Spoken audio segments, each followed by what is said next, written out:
Jangan lupa subscribe YouTube channel Metro TV News dan jangan lupa nyalakan notifikasinya.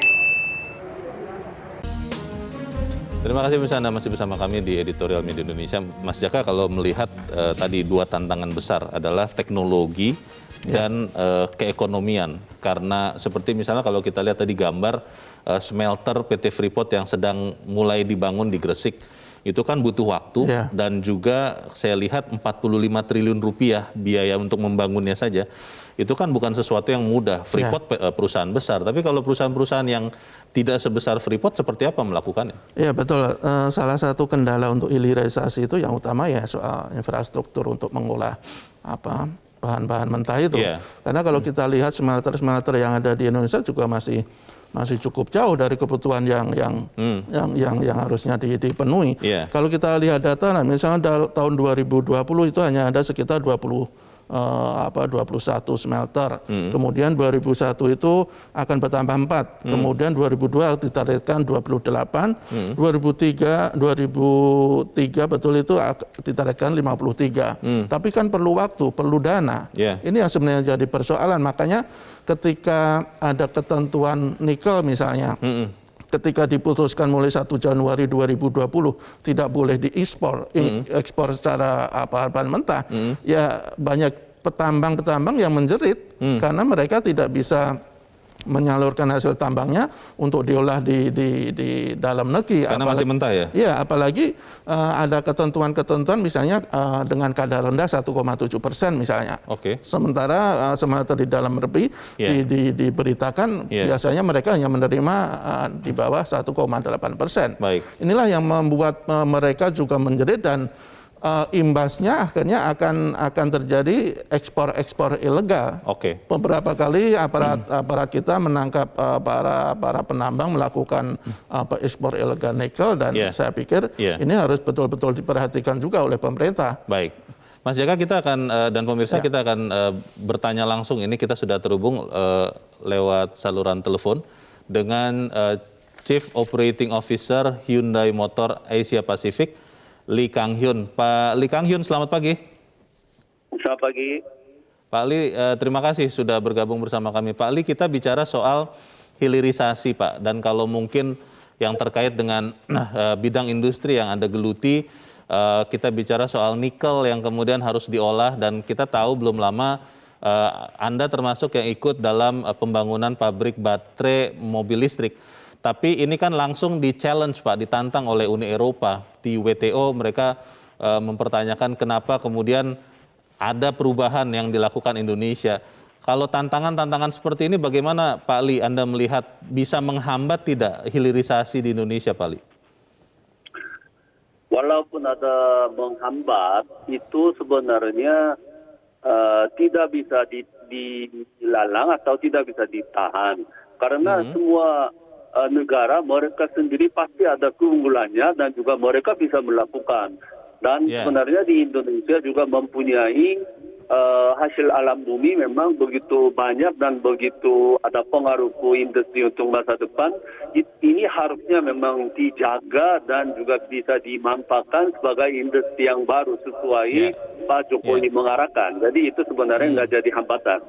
Tidak jadi masalah ya. Pak Ali, masalahnya kalau saya membaca adalah kalau hilirisasi itu butuh teknologi yang Indonesia banyak belum punya. Lalu yang kedua, keekonomian, Pak. Ini biayanya besar. Kalau melihat smelter Freeport di Gresik itu 45 triliun rupiah.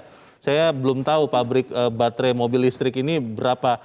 Itu bagaimana, Pak, bisa dihadapi? Karena kalau perusahaan sebesar Freeport, sebesar Hyundai mungkin bisa, tapi kalau perusahaan lain kan tidak bisa, Pak Lee. Bagaimana, Pak? Saya tidak bisa bicara mengenai Freeport ya, tapi kalau saya bisa bicara mengenai baterai yang barusan mulai memang membangunkan pabrik di lokasi Karawang itu sebenarnya kebijakan dari pemerintah itu udah cukup jelas ke investornya. Jadi sebenarnya di Indonesia ada yang nikel sama kobaltnya memang cukup banyak. Di dunia mungkin 22% nikelnya adanya di Indonesia ya. Jadi ini memang bisa dimanfaatkan. Jadi di Indonesia udah mengumumkan, udah membuat IBI ya, IBI ya, Antam dan Main ID, Pertamina, PLN ya. Mereka memang bisa mencari partner dari luar negeri. Dan dari luar negeri yang investor mereka pasti memang mencari bahannya di mana gitu. Jadi mau tidak mau mereka bisa mencari Indonesia dan mereka mau tidak mau investasi untuk masa depannya. Padahal Indonesia nggak boleh ekspor mentah, berarti pasti mereka harusnya membangun industri di Indonesia sendiri. Oleh karena itu dan juga belakangan ini keperluan mobil listrik itu di mana-mana bisa naik dan juga lagi trennya ke sana kan. Jadi di Indonesia juga pasti ini arahnya ke sana dan juga bisa menjadi pimpinan sebagai mobil listrik termasuk buatan baterai di Asia Tenggara ya, di dalam ASEAN ya. Oleh karena itu LG Energy Solution sama yang Hyundai Motors menginvestasi bersama dan bisa membangunkan pabrik di Karawang, dan ini memang bisa memproduksi sampai mungkin 150.000 unit, 10 gigawatt ya. Pak Ali, pertanyaannya begini Pak, ini pertanyaan terakhir Pak, apa yang menjadi tantangan untuk perusahaan-perusahaan untuk melakukan hilirisasi yang juga harus dibantu oleh pemerintah? Karena kalau bicara pemerintah kan Pak, ada pergantian kepemimpinan tahun 2024, presiden akan berganti. Kalau misalnya ini di tengah jalan ternyata kebijakannya tidak dilanjutkan, kan akan merugikan dunia usaha. Apa harapan dari pengusaha Pak Ali? Enggak lah, karena kalau sebagai bangsa Indonesia siapa menjadi presiden pun juga memang bisa bagaimana Indonesia maju dan berkembang. Jadi pasti ini memang arahnya sama lah. Jadi saya pikir enggak ada kebijakan yang berubah. Jadi ini tetap memang menjalankan dengan konsepnya sama. Cuma misalnya kalau terlalu mungkin memberikan kebijakannya ketat misalnya, ini harusnya mungkin 100% ekspor atau mungkin 50% atau 70% harusnya memang lokal domestik dan juga yang sisa saja ekspor. Misalnya seperti begitu ada kebijakan terlalu ketat, itu nanti mungkin waktu sebagai investor investasi ke Indonesia mungkin bisa jadi halangan. Tapi itu kalau memang bisa dipahami oleh investor dan juga bisa mencari win-win solution, pasti itu nggak jadi masalahnya. Baik Pak Lee Kang Yoon, terima kasih Pak sudah mencerahkan kami pagi ini. Selamat pagi Pak Lee. Menarik yang disampaikan Pak Lee Kang Yoon ini Mas Jaka, tapi pertanyaannya kembali. Mungkin orang-orang mengatakan ketika saya bilang tadi soal kebijakan yang akan berlanjut, itu terlalu cepat begitu. Pak Lee juga tadi mengatakan itu akan terus berlanjut. Tapi kan kita melihat fakta bahwa kemauan politik itulah yang sebenarnya menentukan. Bagaimana Mas Jaka? Ya ini kan hilirisasi ini kan payung hukumnya tidak hanya sekedar PP, tidak hanya sekedar Kepres, tidak hanya sekedar Perpres, tetapi kan undang-undang. Undang-undang nomor 3 tahun 2020.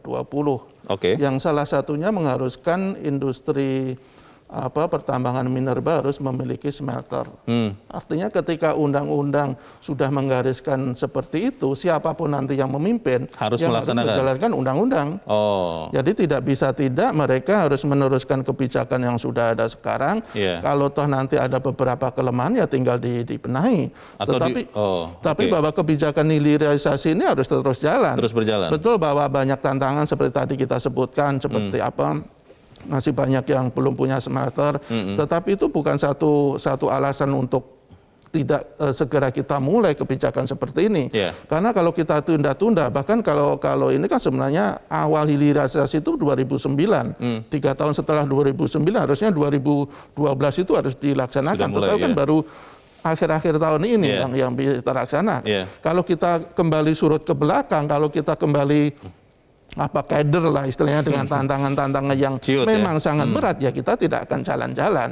Saya pikir penegasan Presiden sangat positif ya, merupakan political will yang harus kita dukung, karena ya sekali lagi kita jangan hanya sekedar menjadi tukang gali seperti tadi kita di headline kita. Tapi masalahnya begini, Mas Jaka, kalau kita melihat kan sekarang WTO di WTO Uni Eropa sudah menggugat soal larangan ekspor nikel mentah kita, dan itu kan sesuatu yang memang harus dihadapi. Kalau kemudian kita tidak bersiap, ya nanti kita kalah di situ, akhirnya kebijakan ini kita harus batalkan lagi karena melanggar aturan perdagangan bebas. Itu kita benar-benar siap atau katanya siap saja, Mas? Kita dalam iklim perdagangan global memang tidak bisa melepaskan diri dari pengaruh-pengaruh dari luar negeri ya. Kalau ketika Uni Eropa menggugat kebijakan kita melarang ekspor nikel mentah ke mereka, ya kita harus hadapi. Itu sebuah keniscayaan dalam sistem perdagangan global. Ketika sebuah negara, ketika sebuah komunitas merasa terganggu, ya mereka biasanya akan memperjuangkan agar gangguan itu akan melawan ya. Akan melawan. Dan kita harus siap seperti itu. Seperti tadi kemarin ditegaskan oleh Presiden, kita harus punya lawyer-lawyer yang mumpuni, yang tangguh, yang profesional, yang hebat-hebat untuk menghadapi perlawanan dari negara-negara di luar negeri. Baik, dalam proses hilirisasi pasti akan ada sekian orang dan sekian pekerjaan yang akhirnya jadi terabaikan, Mas. Bahkan mungkin hilang. Padahal kondisi sekarang kita sangat butuh lapangan pekerjaan. Banyak sekali orang tidak bekerja. Bagaimana membuat formula yang tepat, Mas, supaya ketika hilirisasi terjadi tidak malah menciptakan pengangguran yang lebih banyak. Kita bahas di bagian berikut, dan pemirsa tetap bersama kami. Editorial Media Indonesia segera kembali. Terima kasih pemirsa, masih bersama kami di Editorial Media Indonesia. Mas Jaka, sebelum kita lanjutkan diskusi kita mau bertanya juga kepada pemirsa Metro TV. Kita sudah terhubung dengan pemirsa Metro TV di Cirebon, Jawa Barat. Ada Pak Sunoto. Pak Sunoto, selamat pagi, Pak. Selamat pagi, Bung Leo dan Bung Jaka. Jadi, bagaimana Pak Sunoto? hilirisasi ini sebenarnya semangatnya adalah mencetak nilai tambah sama dengan stop ekspor bahan baku. Karena dengan ekspor produk jadi itu akan menghasilkan devisa, lapangan kerja, nilai tambah, kemudian menghindari krisis sosial, dan secara religi pun bahwa orang yang membuat nilai tambah itulah adalah orang-orang yang bersyukur. Yang pertama. Yang kedua, sejak zaman Soeharto, kami dari masyarakat industri furniture dan kerajinan selalu menyuarakan ekspor bahan baku harus di-stop. Karena apa? Baru berniat aja untuk ekspor bahan baku itu sudah dosa, Bang Leo. Kalau sudah diwacanakan itu dosa besar, dan kalau sampai diimplementir itu sudah merupakan dosa yang tak terampuni. Itu bahasa dosa ekonomi. Yang berikutnya adalah bahwa pengamanan keputusan untuk tidak ekspor bahan baku itu juga harus diamankan secara tegar, yaitu penyelundupannya. Seperti jangankan urusan nikel yang gede-gede, urusan furniture, urusan rotan dan kayu pun untuk kebutuhan dalam negeri aja bahan baku untuk bangku sekolah SD, SMP, SMA itu tidak kurang dari 6.000 ton per bulan. Nah sekarang numpuk bahan baku kita di China, dan ini karena penyelundupan yang tak henti-hentinya. Jadi sekali lagi maju terus pantang mundur, ekspor bahan baku stop, dan bahasa Spanyolnya adalah seguimos adelanto. Thank you. Baik, terima kasih Pak Sunoto di Cirebon, Jawa Barat. Selamat pagi Pak. Di belakang Pak Sunoto ada Pak Sukarwan di Temanggung, Jawa Tengah. Pak Sukarwan, selamat pagi. Selamat pagi Metro, selamat pagi Bang Leo. Selamat pagi Pak Sukarwan. Bagaimana Pak pendapat Anda Pak? Pantang surut genjot hilirisasi. Ya, hilirisasi saya setuju sama Pak Sunoto itu. Sejak zaman Pak Harto itu dulu Menteri Perindustriannya kan Pak Insinyur Hartarto. Iya. Nah, sampai di era Pak Jokowi sebelum jadi Menteri Koordinator, Pak Hartarto itu kayaknya putranya Pak Insinyur Hartarto dulu itu juga jadi Menteri Perindustrian, ya tahu? Itu putranya Pak Hartarto, Menteri zaman Pak Harto itu Insinyur Hartarto, terus Erlangga Hartarto. Kalau ekspor bahan baku itu tidak mendongkrak sektor real, tapi kalau contoh kita mengekspor kulit sapi ke luar negeri. Nah, kalau kulit sapi itu kita olah jadi sepatu kan sudah menyerap tenaga kerja, membangkitkan orang jualan, semua sektor ekonomi bangkit, sektor real bangkit, perbankannya Baik. juga oke, kredit-kredit Ya. perbankan oke. Jadi sudah saatnya lah Pak Jokowi ekspor kan bukan kayu, tapi Pak Jokowi mengekspor mebel sudah bahan jadi. Mudah-mudahan Ya. Pak Jokowi bisa mempraktekkan itu untuk semua sektor. Jadi Baik. eksporlah bahan jadi, jangan bahan Ya. baku, rugi kalau bahan baku. Ya Pak. Oke. Baik, terima kasih. Oke, jadi Terima kasih, salam Pak buat Sukarwan. Pak Erlangga Ya. Hartarto ini, ya putranya Pak Hartarto zaman Menteri Industri Pak Harto ini. Oke, tugasnya beliau ya. Baik, terima kasih Pak Sukarwan di Temanggung, Jawa Tengah. Selamat pagi Pak. Di belakang Pak Sukarwan ada Pak Edward di Curup, Bengkulu. Pak Edward, selamat pagi. Selamat pagi Metro. Selamat pagi, Pak Edward. Mendengarkan pidato Jokowi di saat Ya. groundbreaking itu menggelorakan semangat kita, semangat kebangsaan, semangat patriotisme, semangat nasionalisme. Kenapa? Dia tidak gentar menghadapi tantangan dari luar negeri. Ya, Ada 3 poin yang perlu saya sampaikan. Menyetop ekspor bahan mentah, membangkitkan hilirisasi di Indonesia, itu pasti mendapat tantangan dari luar maupun dari dalam negeri. Dari Ya. dalam negeri ya broker-broker yang selama ini menikmati hasil ekspor dengan memudah cari uang gampang, mereka cuma jadi broker aja sudah dapat duit. Itu Ya. yang pertama. Dari luar negeri mereka juga akan tersendat dengan bahan baku yang ada kalau kita sudah memproduksi sendiri. Yang kedua, ini akan memberikan peluang pekerjaan yang sangat luas. Sumber daya alam itu sudah kita kuasai. Harusnya ini dari awal, dari tahun-tahun 20 tahun yang lalu. Tapi Jokowi Ya. ini saya lihat terprogram, terencana dengan baik semua yang dilakukan. Dia Baik. buka dulu infrastruktur, dia kuasai sumber alamnya, seperti penguasaan Freeport, Rokan, dan lain-lain. Baru Ya. dia adakan produksi hilirisasi. Nah ini Ya. legacy atau warisan yang ditinggalkan Jokowi ini, yang Jokowi cuma berkuasa 2 tahun lagi. Kita mengharapkan pemimpin yang akan datang itu punya 3 misi, tahun. punya jiwa patriotisme nasionalisme. Baik. 3 tahun lagi itu punya misi minimal sama, kalau tidak harus lebih baik, supaya bangsa Ya. ini bangsa yang besar, bangsa yang maju, bangsa yang kaya, roh dari bangsa yang subur makmur ini. Ini Baik. kan cuma karena salah urus yang selama ini yang terjadi. Nggak Ya, Pak. usah lah yang lain ngomong-ngomong besar. Ini 7 tahun Jokowi bekerja, sudah kelihatan Oke. buktinya. Mudah-mudahan ini jadi legacy yang baik. Baik, terima kasih Pak Edward di Curup, Bengkulu. Selamat pagi Pak. Di belakang Pak Edward masih ada pemirsa di Jambi, ada Pak Ramadan. Pak Ramadan, selamat pagi. Selamat pagi, Assalamualaikum Pak Rio dan Pak Jaka. Waalaikumsalam. Silakan Pak Ramadan, bagaimana Pak? Saya izinkan saya menyampaikan terima kasih pada Pak Jokowi. Hilirisasi pantang surut genjot hilirisasi ini kebanggaan bagi petani-petani di Jambi. Salah satu bukti Pak Leo, buktinya petani sawit di Jambi hari ini menikmati harga sawit TBS yang sangat mahal sekali. Belum pernah terjadi sepanjang 20 tahun ini harga TBS itu 3.000 di perusahaan. Oke. TBS 3.000 100% dari harga biasa, Pak. Ini akibat dari biodiesel. Menurut analisa saya, biodiesel hilirisasi dari CPO. Dan saya mendengar juga pernah membaca di sebuah artikel CPO kita ini akan menjadikan hilirisasi aftur. Tentu harapan kita Pak Jokowi pantang mundur dan tidak boleh mundur dan mutlak dilakukan hilirisasi untuk kepentingan umat di bumi Indonesia ini. Terima kasih Pak Jokowi, terima kasih Metro. Assalamualaikum warahmatullahi wabarakatuh. Waalaikumsalam warahmatullahi wabarakatuh. Terima kasih Pak Ramadan di Jambi. Selamat pagi. Para pemirsa mendukung sekali, tapi pertanyaannya kembali Mas. Kalau ke pertanyaan saya sebelum jeda tadi, di hilirisasi biasanya akan mengurangi jumlah pekerjaan. Ada pekerjaan baru, tapi karena ada efisiensi, ada teknologi kan mengurangi jumlah tenaga kerjanya. Sekarang kondisinya kita butuh sekali lapangan pekerjaan. Bagaimana? Ya sebenarnya di satu sisi memang mulai agak berkurang ya tenaga kerja ya, tetapi saya pikir penambahannya bisa lebih banyak.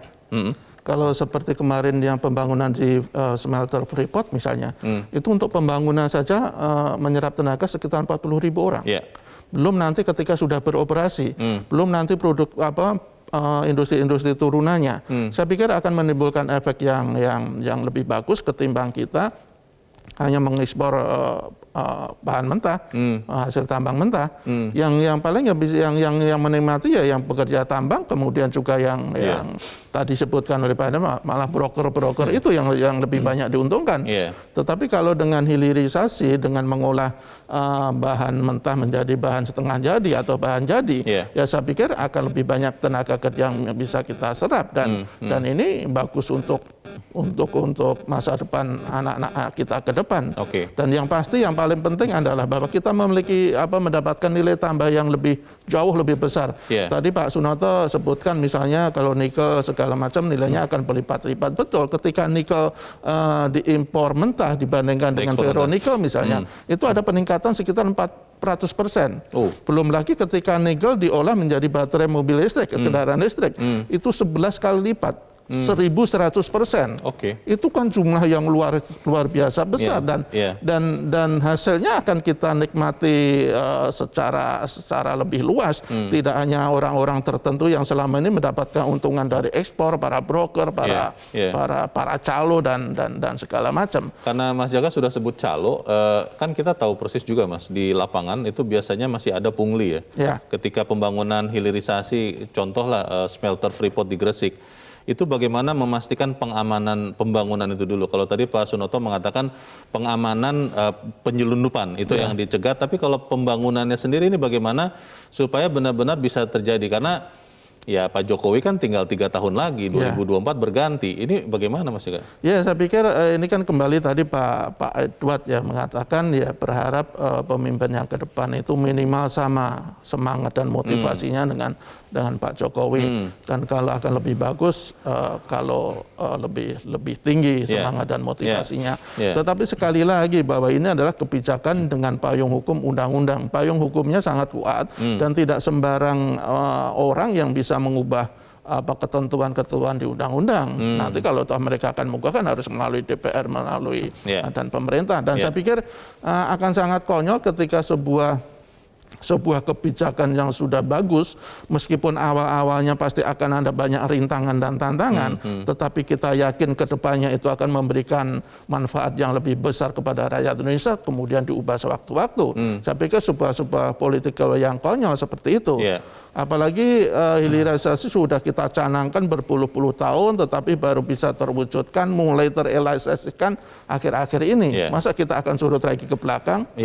Mas Jaka, ekosistem itu kan harus diciptakan juga. Kalau ambil contoh baterai mobil listrik, itu kan harus nanti kita bersamaan membuat mobil listriknya. Dan mobil listrik itu akan kita minati kalau stasiun pengisian listriknya sudah ada. Lalu yang hal-hal lain itu kan harus bergerak bersama-sama. Beberapa orang mengatakan itu yang mereka belum lihat. Ketika misalnya mau bikin mobil listrik, bagaimana dengan mobil-mobil yang masih menggunakan bensin ini? Bagaimana nasib mereka, karena ini juga menyerap sekian banyak tenaga kerja. Apakah kemudian langsung dihilangkan begitu saja? Tapi kita harus jeda lagi dan tetap bersama kami, Editorial Media Indonesia segera kembali. Terima kasih pemirsa, Anda masih bersama kami di Editorial Media Indonesia. Kita di bagian akhir diskusi kita pagi ini. Mas Jaka, tentunya ini kan kerja jangka panjang ya. Kalau lari ini maraton Mas, dan kemudian tidak bisa sendiri-sendiri, ini harus bersama-sama. Seperti contoh tadi, kalau kita mau pakai mobil listrik itu untuk kebersihan, lalu juga untuk hilirisasi, nasib dari mobil bensin, produsennya, dealernya, bengkel-bengkelnya, penggunanya, itu bagaimana? Ya, saya pikir semua pihak, terutama pihak-pihak yang bersentuhan langsung dengan program hilirisasi ini harus bersiap mulai sekarang. Untuk kendaraan listrik misalnya, bahkan sudah ada rencana, meskipun menurut saya ini juga terlalu optimis ya. Katanya 2040 Indonesia akan menghentikan mobil berbahan bakar BBM. 2040 kan tinggal berapa tahun lagi, saya pikir terlalu inilah ya. Terlalu cepat ya. Tapi bahwa nantinya mobil atau kendaraan listrik itu akan mendominasi, itu tidak bisa kita abaikan. Memang dan itu akan terjadi karena di dunia 2040-2050 mobil listrik itu akan lebih mendominasi ketimbang mobil berbasis BBM. Dan saya pikir harus bersiap dari sekarang, karena kalau kita tidak bersiap lebih awal, nantinya kita justru akan tergagap-gagap, tergopoh-gopoh, dan hasilnya akan lebih banyak pihak yang akan dirugikan ketika tidak mulai mempersiapkan diri untuk menggunakan kendaraan listrik dari sekarang misalnya. Kalau nanti dunia betul-betul sudah mengutamakan listrik, ya kita tidak mau harus mengikuti, menyesuaikan. Dan saya pikir betul tadi bahwa ini kerja semua pihak, semua kalangan, tidak hanya pemerintah, tidak hanya kalangan usaha, tapi harus ada kolaborasi di antara semua pihak-pihak yang berkepentingan. Kalau bicara industrinya, Mas, ini kan kita bicara industri pengolahan ya. Kan itulah yang masih sangat lemah di Indonesia sekarang ini. Walaupun memang ada pertumbuhan, tapi kita lihat industri kita, mohon maaf, bahan baku saja masih banyak impor misalnya. Bahan pendukungnya juga masih banyak yang belum bikin sendiri. Apakah kemudian kita bisa sukses melakukan hilirisasi ini kalau industri pengolahan manufaktur kita masih belum begitu bagus untuk melakukan atau penyerapan hasil dari hilirisasi ini?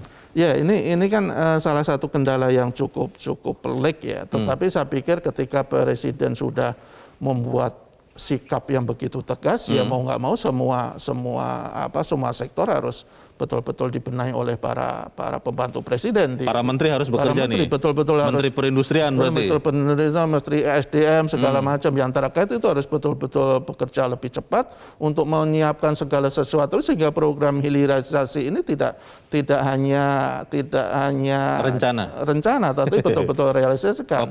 Tetapi kalau kita lihat apa manfaat yang akan kita dapat dengan program hilirisasi itu kan sangat besar.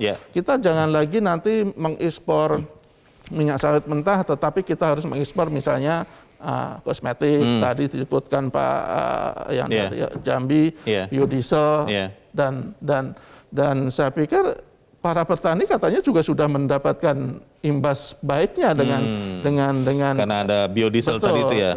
CPO semakin lebih mahal. Kita nanti tidak boleh lagi mengekspor bauksit, tapi kita harus bisa mengekspor aluminium misalnya. Kemudian juga nikel tadi, kita jangan lagi mengekspor bahan mentah nikel, biji nikel, tapi harus dengan ferronikel kalau bisa dan harus bisa dengan baterai listrik. Dengan demikian ya semua kekayaan alam yang begitu melimpah di negara kita itu betul-betul memberikan manfaat yang jauh lebih besar kepada rakyat Indonesia. Kalau belajar dari tetangga kita Korea Selatan, Mas Jaka, industri kosmetik, industri kreatif, kita sekarang bicara drama Korea, film Korea luar biasa. Itu setelah kita lihat yang di depan itu ternyata bukan pengusahanya, Mas, pemerintahnya. Kosmetik Indonesia masuk ke Korea itu luar biasa sulit. Karena memang benar-benar dibikin aturan supaya kosmetik dia yang berjaya dan bahkan bisa keluar termasuk Indonesia.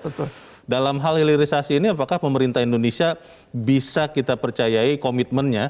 Karena jangan-jangan ada juga dalam perjalanannya yang dalam tanda petik terugikan juga. Bagaimana, Mas? Betul. Sebenarnya kan salah satu kendala kenapa program hilirisasi ini tidak bisa terlaksana jauh-jauh hari meskipun ketentuannya sudah ada sejak 2009. Yang salah satunya ketidakkonsistenan. Ketidakkonsistenan siapa? Ketidakkonsistenannya pemerintah, unsur pemerintah.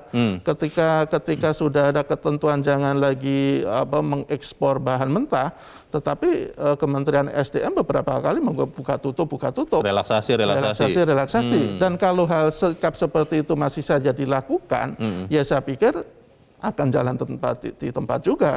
Saya pikir betul bahwa pemerintah merupakan penentu utama berhasil tidaknya kebijakan seperti ini. Ketika pemerintah konsisten, tegas dan pantang surut seperti yang dikatakan oleh Presiden, ya saya pikir mau tidak mau kalangan pengusaha, penambang segala macam ya akan ikut. Termasuk broker-broker yang mungkin dapat interest selama ini. Selama masih tidak konsisten, masih ada kompromi-kompromi itu saya pikir ya tidak akan ada sesuatu yang bisa kita harapkan. Peran kita, Mas Jaka, sebagai media massa untuk mendukung program hilirisasi ini apa? Ya saya pikir kita sebagai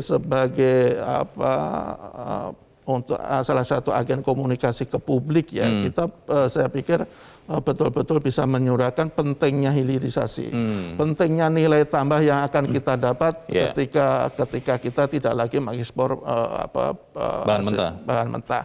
Pentingnya ketika kita bisa mendapatkan lapangan kerja yang jauh lebih banyak ketika ada hilirisasi. Dengan demikian semua pihak, ya terutama masyarakat bisa memahami bahwa ya memang kita tidak boleh lagi hanya sekedar punya kekayaan yang melimpah, tetapi tidak bisa memanfaatkan secara lebih besar. Kita tidak lagi boleh berpikir bahwa kekayaan alam cukup kita jual apa adanya. Sementara kita nantinya akan menjadi konsumen dengan kekayaan alam yang sudah kita jual ke luar negeri. Saya pikir kita harus menjadi produsen, ketika harus menjadi pelaku utama, tidak hanya sekadar menjadi penikmat sesaat hasil alam, tetapi kita harus betul-betul punya kekuatan dan punya daya tawar yang lebih kuat dengan kekayaan alam kita yang begitu besar. Jadi kalau menyitir lagu, tongkat kayu tidak bisa kita lempar lagi jadi tanaman, kita harus siapkan tanahnya, kemudian pohonnya harus benar-benar kita tumbuhkan supaya kita bisa menikmati nilai tambahnya ya. Dan kita tidak hanya menjual kayu, tetapi kita harus menjual bahan yang lebih bagus daripada dari kayu yang kita tanam. Kalau kita mau pasti kita bisa. Mas Jaka, terima kasih sudah hadir tempat ini, Mas. Selamat pagi. Sama-sama. Pagi. Pemirsa, seperti yang dikatakan oleh Presiden, tidak boleh ada kata mundur untuk penghiliran atau hilirisasi. Jangan lagi ada kompromi, jangan lagi mudah iba dan obral keringanan kepada pengusaha yang sebetulnya ingin cari gampang saja, main ekspor tanpa memikirkan nilai tambah buat negara. Jangan melentur-lenturkan aturan, mari kita dukung hilirisasi ini. Saya Leonard Samosir, terima kasih Anda sudah menyaksikan, selamat pagi. Pakai masker Anda, jangan kemana-mana, kalau tidak perlu cuci tangan.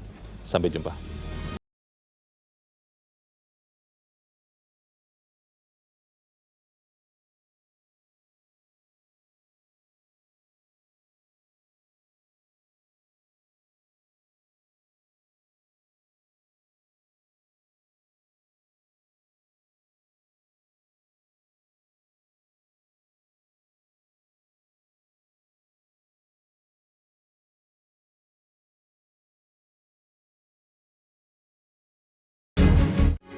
Metro TV,